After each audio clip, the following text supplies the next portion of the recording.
Look, it's a great question to bring up. And the question is it crazy to build now in an already swollen inventory location with so many foreclosures? Joining us now, Florida housing expert Jack McCabe, McCabe Research and Consulting CEO, and Dani Babb, founder of the Babb Group, as well as a real estate investor and analyst. Okay, thanks to all of you for being with us. Jack, let's just start with you. It's a courageous move, not just to be building in a place like that, but to be going green when energy prices have come down. So courageousness could really pay off, or it could be a giant debacle. Which is it? Well, I think right now it's absolutely insane to be building thousands of homes in a market that is experiencing 90% of the sales are foreclosure sales, and the median home price has dropped under $100,000 from a high of $322,000 just a few years ago. So to me, it's crazy to start this at this point. Dani, you even used to work for Standard Pacific, the home builder, and you think it's crazy to build right now, right?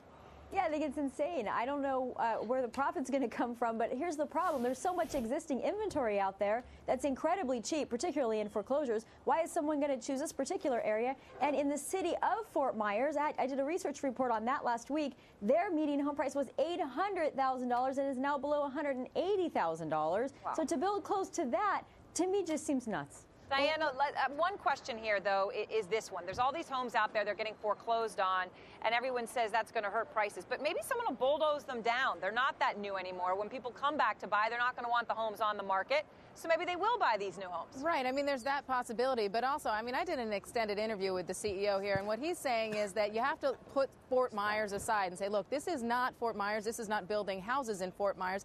This is a brand new concept, and we're looking toward the future. Now, they're not going to start building till the end of 2010 at the very earliest. So the idea is to look forward to a brand new city that's all green, and it's all about bringing new technology and new industry specifically to be green. So he's kind of, I guess, a little optimistically pushing aside what exists currently in the Fort Myers housing market and saying, well, forget about that. Let's start again, which, again, could be part of the idea that, look, they may bulldoze a lot of the homes out there as they're doing in some other cities that have extended inventory, excess inventory that is just not livable. Does that make somewhat of a case, Jack? When people do come back, they're not going to want these quote-unquote new homes that are molding on the market. New old ones.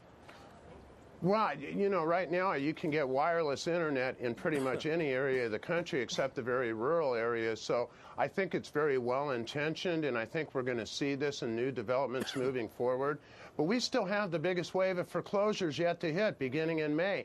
We're looking at millions and millions more foreclosures that are still going to continue to depress prices. Right now, you can buy homes considerably below what a builder can build them for. So why would anybody build one?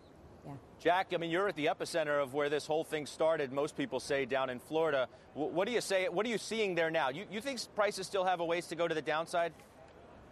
Yeah, I think we're still looking at another drop, Scott, of anywhere from 10 to 15% between now and the middle of 2010. We're predicting that prices are going to bottom out the middle of 2010 and bounce around that bottom until 2012. So we're looking at prices 3 years from now not being any higher than what they are right now. Dani, is there anywhere when you do your research that you think there's hope right now?